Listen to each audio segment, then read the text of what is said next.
이 사실은 분명한 사실이에요. 그러니까 하나님의 아들 예수 그리스도를 구원주로 믿고 영접하면 우리가 구원을 받고 영생을 얻잖아요. 그와 마찬가지예요. 예수님 말씀하신 대로 예수님이 가시면 보혜사 성령님을 보내주셔야 한다 그랬는데, 그 성령님이 우리 안에 오신 것도 사실이에요. 우리 안에 계시고 우리와 함께 계시는 것도 사실인가 아닌가요? 사실이에요. 이것도. 사단 마귀는 예수를 구주로 믿고 구원받는 것을 철저하게 방해해요. 사람들에게 믿지 못하게 하고 거기에 집중하지 못하게 해요. 마찬가지예요. 성령님이 우리 곁에 계시고 함께 하신다는 이 사실이 너무 놀라운 하나님의 은혜고 하나님의 역사인데, 그것을 믿지 못하게 하고 그것을 건성으로 알아듣게 하셔요. 근데 너무 뚜렷한 사실란 말이에요. 우리 곁에 우리와 함께 한다는 것입니다. 빈들에서 먹을 것이 없을 때 예수님이 계셨기 때문에 빈들에서도 배불리 먹을 수가 있었습니다. 그리고 뭔가 모르면 예수님께 물어보면 다 가르쳐 주세요. 또 어떻게 할지 방법이 없을 때 주님께 계시며 물어보면 다 가르쳐 주셨어요. 예수님이 함께 있을 때만 가능했어요. 그 장소에서만 가능했어요. 그런데 성령님 오시고는 어떻게 달라졌습니까? 영으로 계시기 때문에 언제나 때 어느 곳에든지 다 물어보면 됩니다. 할렐루야. 그렇게 물어보셨습니까? 제가 경험으로 그렇게 성령님이 함께 계시는 것을 너무 친밀히 일상의 현장에서 경험할 수 있도록 하는 데는 성령 충만함으로 가능한 거예요. 그러면 성령 충만함이 뭘까? 여러분, 성령 충만함이 뭐라고 생각하시는가요? 성령 충만함은, 성령이 충만하도록 하려면 우리가 성령님을 우선 내 안에 성령 충만하도록, 성령님이 내 안에 내 곁에 계신다는 것을 내가 늘 알아듣고 성령 내게와 함께 한다는 것을 늘 인식하며 사는 삶이 충만한 상태입니다. 근데 제가 있어서는 그 일이 불가능해요. 성령님을 근심하게 만들어요. 그렇기 때문에 성령 충만을 하면 성령님 우리 안에 충만히 우리와 함께 하기를 얼마나 원하시는지 몰라요. 그 사실을 알아야 되고, 나와 함께 하는 분이라는 걸 알아야 되고, 근데 함께 하지 않는다는 것은 우리 안에 뭔가 죄가 있을 때, 하나님의 말씀을 거역할 때, 이럴 때 성령이 우리 안에 활발하게 역사할 수가 없어요. 어떻게 될까요? 회개하는 거예요. 죄를 자백하고 고백하는 거예요. 저는 우리 죄를 자백하고 고백하면 저는 미쁘시고 의로우사 모든 불의에서 우리를 깨끗게 하신다고 했어요.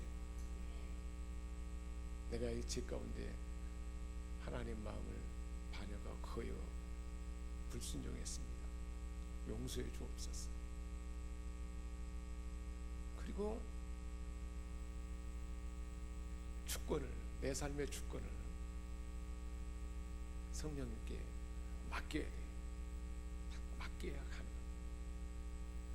그럴 때 성령은 우리가 늘 함께 하는데, 그 삶이 지속되도록 하기 위해서 우리가 기도하는 방식이 있는데, 수요일 밤에 우리가 기도하는 방식이고 그 기도예요. 그래서 회개 기도하고 겸손 기도하고 제거 기도하고 우리 안에 있는 죄와 방해하는 것들을 다 제거, 성령이 우리 안에 역사하도록 기도하고, 그렇게 기도할 때 성령의 임재 안에 살아가는 삶이 지속되가 될 수가 있는 것입니다. 그 삶이 될 때 우리 삶은 행복할 거야, 안 행복할까요? 더 행복하고 성령의 지혜가 우리 삶 가운데 나타나게 됩니다. 내가 목표하는 것도 다 도달할 수가 있고, 우리 안에 있는 연약함과 상처와 우울함과 모든 것들은, 공황장애 이런 것들은 다 사라지고 얼마나 놀라운 삶이 진행되지 모릅니다. 그래서 주님이 계실 때 다 가능했지 않습니까? 빈들에서도 먹을 것 필요한 것 다 공급받을 수가 있었습니다. 베드로가 한밤중에 제자들과 있을 때 예수님 물 위로 걸어왔어요. 유령인 줄 알고 두려웠습니다. 내가 난이 두려워하지 말라 그렇게 말했고, 베드로가 용감하게 주님이시던 나도 물 위로 걷게 걸을 수 있도록 해달라 그랬더니 그래 그럼 걸어오너라. 예수님을 바라보고 걸어갔더니 물 위를 걸을 수가 있었어요. 초자연적인 현상도 가능했습니다. 주님이 함께 계실 때는 무엇이든지 다 모르는 거 알 수 있었고, 할 수 없는 거 할 수 있었고, 보호받을 수 있었고, 가르침 받을 수가 있었습니다. 주님 말씀대로 그렇게 말씀을 주신 그대로 제자들 둘씩 짝을 보내가지고 사람들을 고치고 귀신도 쫓아내고 그러라 했잖아요. 그랬더니 예수님 말씀하신 대로 갔더니 사람들이 병든 자가 고침받게 되고 귀신들도 다 떠나가고 주님이 말씀하신 그대로 했더니 다 가능했습니다. 성령의 역사는 그것까지도 가능한 것입니다. 그래서 우리로 하여금 치유할 수 있는 것이에요. 자, 그런데 그 또 다른 보혜사는 언제 어디서나 그렇게 함께할 뿐만 아니라 어떻게 더 가까이 한다고 말씀하신가요? 17절 또 너희 속에 계시겠음이라 하겠습니다. 우리 속에 계신다. 속에 우리 안에. 그래서 아까 우리 안에 계신다. 성령님 우리 마음 깊은 곳에 영적인 공간에 영으로 우리 안에 계신다는 거예요. 우리 안에 계신 성령님은 내 안에 계시기 때문에 성령님이 나를 통해서 나타나게 될 때 지적으로, 정적으로, 감성적으로, 의지적으로 우리를 통해서 나타나게 된다는 거예요. 그러니까 우리의 언어가 내 안에 계신 성령님이 나를 통해서 말하게 되면 주님의 언어가 되는 거예요. 우리의 태도가 주님의 태도가 되는 거예요. 우리의 마음이 주님의 마음이 되는 거죠. 내 안에 계신 성령님으로 해서 이게 불가능한 일이 아니에요. 내 안에 계신 성령님으로 가능하게 된 것입니다. 그래서 지혜로 말하게 하는 거예요. 스데반이 그렇게 사람들이 죽으려고 할 때 하늘의 보좌가 열리고 서 계신 응원하신 그 주님을 보았기 때문에 하늘이 열리고 서 계신 주님을 내가 보노라고 했잖아요. 사람들이 막 죽이는 그 환경 가운데서 그들을 향하여 아버지여 자기를 죽인 자들 저들을 용서해 주옵소서 하는 말을 할 수가 있었습니다. 그게 주님과 함께함으로 그게 가능했던 것입니다. 성령님이 함께해 주시면 그 일이 가능한 것입니다. 내 속에 계셔서 지정의를 통해서 육체로 나타나게 되는 것입니다. 말하게 하는 거죠.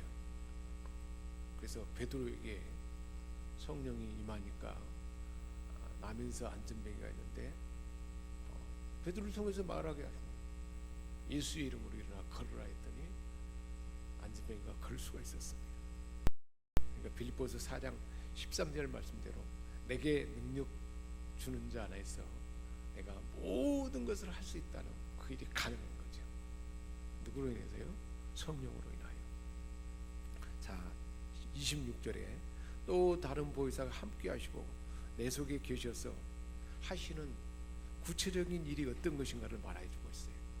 우리 안에 계셔서 함께 하시고 속에 계셔서 성령님이 하시는 일은 26절에 모든 것을 가르치신다고 했어요. 우리가 모르는 모든 것을 다 가르쳐 준다는 거예요. 그리고 내가 너에게 말한 모든 것을 생각나게 하리라. 하나님의 말씀 우리가 들었잖아요. 마음에 들은 말씀을 순간순간에 필요할 때 생각나게 하는 거예요. 누가요? 우리 안에 계신 우리 곁에 계신 성령님이 그렇게 하신다는 것입니다. 모르는 모든 것을 가르쳐 주십니다. 이해하기 어려운 성경 말씀을 우리가 읽을 때 성령님이 알도록 가르쳐 주셨어요. 성경은 누가 쓰셨어요? 성령님이 쓰셨어요. 성령으로 사람을 통해 쓰셨는데 그 말씀을 이해하고 알아듣게 하고 깨닫게 하신 분이 성령님이에요. 그러니까 우리가 성경 읽을 때 성령님 깨닫게 하옵소서. 내가 충분히 이해하도록 도와주옵소서. 그렇게 믿음으로 구하면 성경을 읽을 때 이상하게 그 말씀이 확 깨달아져요. 깨우쳐지는 거예요. 에디오피아 내시가 그 성경을 읽고 가다가 이게 무슨 말인가 모를 때 성령님은 빌립을 통해서 내시에게 다가가게 했잖아요. 그 말씀을 예수님의 십자가 사건, 예수님의 십자가로 인한 구원의 말씀을 풀어줘서 알아듣도록 가르쳐 줬잖아요. 그렇게 성령님은 다른 사람에게 가르칠 때 말씀을 주셔서 분명하게 알아듣도록 하는 일을 하십니다. 엠마오로 가는 두 제자 가는 길에 예수님이 동행했잖아요. 성경을 풀어줄 때 마음이 뜨겁다 그랬어요. 성령님 우리를 하여금 하나님 말씀을 읽고 들을 때 마음이 뜨거워지게 감동되게 하세요. 그리고 그때 함께 하셨구나 하는 것을 알아차리게 하는 거죠. 그러니까 우리의 지난날의 모든 삶에 말씀을 들을 때 깨닫게 하시고 어떤 중요한 순간에 지혜도 주시고 또 평안도 주시고 그 모든 것은 다 누가 하신 일이에요? 성령님이 하신 일이에요. 우리가 몰라서 그렇지 그렇게 우리 삶에 함께 하신 일이 얼마나 많은지 몰라요. 근데 그것을 일상화하도록 자꾸 넓혀가는 것입니다. 그러면서 우리 예수님이 이렇게 성령님은 너무 놀랍지 않아요? 예수님과 똑같은 분으로 오셔서 우리와 함께 하시고 우리 안에 계셔서 나를 통해서 언어로 태도로 또 생명으로 사랑으로 나타나서 치유하게 하고 사람을 격려하고 소망을 주게 하는 일을 하시는 그 주님, 그 주님이 영으로 우리 안에 오셨다. 그리고 모든 것 다 할 수 있도록 하신 분이다. 이런 성령님에 대해서 말씀하시면서 예수님이 당부하신 말씀 15절에 너희가 나를 사랑하면 나의 계명을 지키리라. 이 말이 무슨 말씀일까요? 예수님을 사랑한다면 계명을 지킬 수밖에 없다는 거예요. 우리가 캠핑을 가거나 그럴 때 국을 끓이면 여러 사람과 끓이면 그저 그냥 내가 맡았다 그럴 때 대충 맛을 보고 그 국을 끓이고 말 겁니다. 그런데 결혼한 새색시는 어떻게 할까요? 난군을 위해서 내가 맛있게 끓여야겠다. 그래서 몇 번 간을 보고 막 정성껏 준비하지 않겠습니까? 5번, 6번 간이 맞을 때까지 정성으로 아마 끓게 될 것입니다. 왜 그럴까요? 사랑하는 사람의 입맛에 맞도록 끊임없이 주의와 정성을 기울이는 거죠. 그 예수님에 대한 사랑이 경험되니까 사랑하는 주님에 대해서 내가 그 주님의 마음에 맞도록 어떻게 내가 말하고 어떻게 행동하고 어떻게 살아야 할까, 그 마음을 갖는 거예요.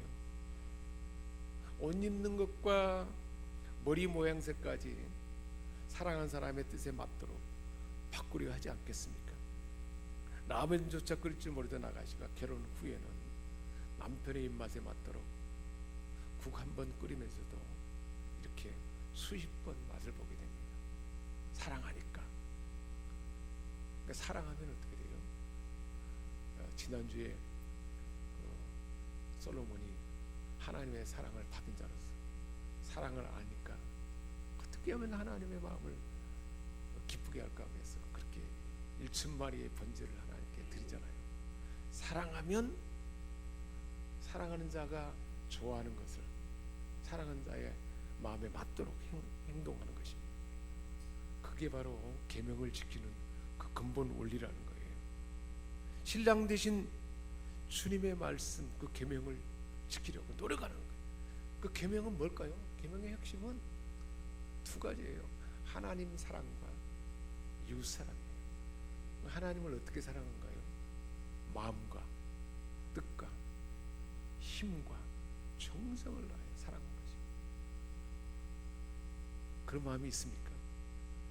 예배가 그런 마음으로 하나님 앞에 예배하는 것이지 않겠습니까? 왜 그래야 됩니까? 나의 그 죄가 사함받았어요. 무시무시한 죄. 사람이 죽음에 임박하면 장래가 두렵지 않겠습니까? 천국이 보량이 됐어요. 내가 한 것도 없는데 나를 위해서 이 놀라운 일을 행했어요. 얼마나 사랑했으면 하나밖에 없는 아들 죽음에 내주기까지 내게 이 사랑을 나타내 보셨어요. 그 사랑이 느껴지니까 그 예수님이 십자가에서 얼마나 모든 고통을 다 당했습니까? 왜 그렇게 고통을 당했습니까? 사랑, 내가 너를 사랑하는 사랑의 증거가 이만큼 크고 놀랍다. 그걸 아니까 그 마음에 맞는 것을 하고 싶을 수밖에 없지 않겠습니까? 그래서 하나님을 사랑하는 마음이 우리에게 마음, 뜻과 힘을 다해서 하나님 내 뜻하는 바를 다 해서 정성을 다해서 우리가 맡은 일을 감당할 거나 예배하는 거나 이 모든 것이 이 마음으로 하나님 앞에 할 수밖에 없는 거죠. 그 계명을 지키는 거예요. 또 이웃사랑이잖아요. 이웃을 사랑하는, 섬기며 사랑하는 것. 사람이 남을 위해서만 살고 가족을 위해서만 사는 삶은 그냥 원초적인 삶이잖아요. 그러나 더 넓혀서 나를 좀 제한하고 누군가를 위해서 사랑을 나누는 우리 주님이 보인 것처럼 그 나타내 보이는 삶은 얼마나 거룩하고 값진 삶인가요? 그것이 바로 계명을 지키는 것이라고 말씀하고 있습니다. 사랑하면 계명을 지키리라. 그 계명은 이처럼 하나님 사랑과 이웃 사랑이고, 또 계명을 지킨다는 것은 하나님의 뜻을 행한다는 거죠. 하나님, 우리가 말씀을 통해서 하나님의 뜻을 알려주잖아요. 매일 큐티할 때도 하나님의 뜻을, 오늘 무엇을 행해야 할지 뜻을 알려주면 그 뜻대로 행하는 것입니다. 그래서 하나님의 뜻을 그대로 나타내는 삶입니다. 자, 그러면 이렇게 계명을 지켜서 사랑하기 때문에 뜻을 행하는 자에게 하나님 주신 은혜는 뭔가요? 21절에 나를 사랑하는 자는 내 아버지께 사랑을 받을 것이요. 이렇게 사랑하는 자는 계명을 지키고 뜻을 행하는 것인데, 그렇게 하면 누구 사랑을 받아요? 하나님 아버지의 사랑을 받는 거예요. 하나님 아버지의 사랑을 받으면 누구와 같이 되냐? 다윗처럼 돼요. 다윗이 하나님의 사랑을 받으니까, 다윗아, 내가 내 후손 대대로 왕권이 끊어지지 않도록 할 것이다. 할렐루야. 왕권이 계속 이어지도록 하는 거예요. 우리 삶에 한 나라의 왕권이, 왕은 대단하잖아요. 풍성한 모든 것, 얼마나 놀랍습니까? 그러니까 우리가 계명을 지키고 하나님의 뜻을 행하는 것은 나를 제한하는 거예요. 나의 이익심을 버리면서 뜻을 다하고 마음을 다하고 힘을 다해서 하는 거잖아요. 그러면 그것이 손해가 아니에요. 엄청난 풍성함이 부어지는 거죠. 하나님의 사랑을 받으니까 이 왕권이 나에게 흘러와서 후손 대대로 이어간단 말이에요. 그리고 21절에 나도 그를 사랑하여 뭐라고 했습니까? 나도 그를 사랑하여 그에게 나를 뭐라고 그랬어요? 나타내리라. 예수님을 나타낸다는 거예요. 그게 뭘까요? 예수님의 언어, 예수님의 태도, 예수님의 성품, 예수님의 생명, 예수님의 구원, 권세와 능력, 이 모든 것을 나타내는 거예요. 그렇게 해서 보혜사 성령을 우리에게 보내주셨는데, 그게 가능하다는 것은 성령 충만한 것뿐만 아니라 충만해서 뭘 하는 거예요? 하나님의 뜻을 행하는 거예요. 그것은 계명을 지키는 건데, 그것은 하나님 사랑과 이웃 사랑이라는 거예요. 얼마나 하나님을 사랑하면 예배의 사랑의 마음이 나타나고, 사람을 사랑하면 사람을 섬기고 사람에게 예수님 닮은 헌신과 섬김을 나타내는 삶이라는 것입니다. 그래서 주님을 나타낸다는데, 주님을 나타내는 대표적인 인물이 누굴까요? 저는 묵상하는 가운데 예수님이 삶 가운데 나타난 가장 대표적인 인물이 베드로보다는 사도 요한이에요. 사도 요한이 원래는 우리의 아들이라고 그랬잖아요. 성질이 급하고 막 아주 불같은 사람이었는데, 예수님의 사랑을 받고 이 은혜가 임하니까 어떻게 됐어요? 사랑의 사도가 됐어요. 그래서 그래서 요한일서에 보면 사랑하는 자들아 우리가 서로 사랑하자. 늘 사랑의 사람으로 바뀌고 있어요. 주님이 그대로 나타난 그 삶을 살게 된 것입니다. 주님의 지혜와 주님의 언어가 나타나고 치유가 나타나고 그렇게 된 것입니다. 예수님이 보혜사 성령을 보낸 이유가 뭘까요? 우리로 하여금 주님을 그대로 나타내도록 하기 위해서, 그게 가능하도록 우리와 함께 하셔서 그렇게 일하시고 역사하는 줄 믿습니다. 우리 생명교회 성도들 모두가 지금보다 더 성령 충만한 가운데 주님이 삶의 모든 영역에서 주님이 나타나니 더 깊어지고 넓혀질 때 우리의 인생은, 우리의 삶은 가장 복된 그런 인생이 될 줄 믿습니다. 기도하겠습니다. 하나님 아버지, 우리 주님 가시면서 내가 가면 보혜사 성령을 너희에게 보내서 영원토록 함께 할 것이고 너희 곁에 계실 것이고 속에 임재하셔서 나를 나타내리라 말씀하시는데 그 삶이 우리 안에 실제되도록 우리에게 말씀을 주셨사오니 그 말씀대로 적용되도록 도와주옵소서. 이제는 우리를 죄악 가운데 건져주시고 영원한 생명을 주신 주 예수 그리스도의 은혜와 하나님 우리 아버지의 크신 사랑하십니다. 성령의 감화 감동 교통 충만케 하시는 은사, 그 역사하심 오늘 이곳에 모여있는 우리 모두, 그리고 우리가 마음에 품고 기도하는 자들까지 이제와 영원토록 함께 하시옵기를 축원하옵나이다. 아멘.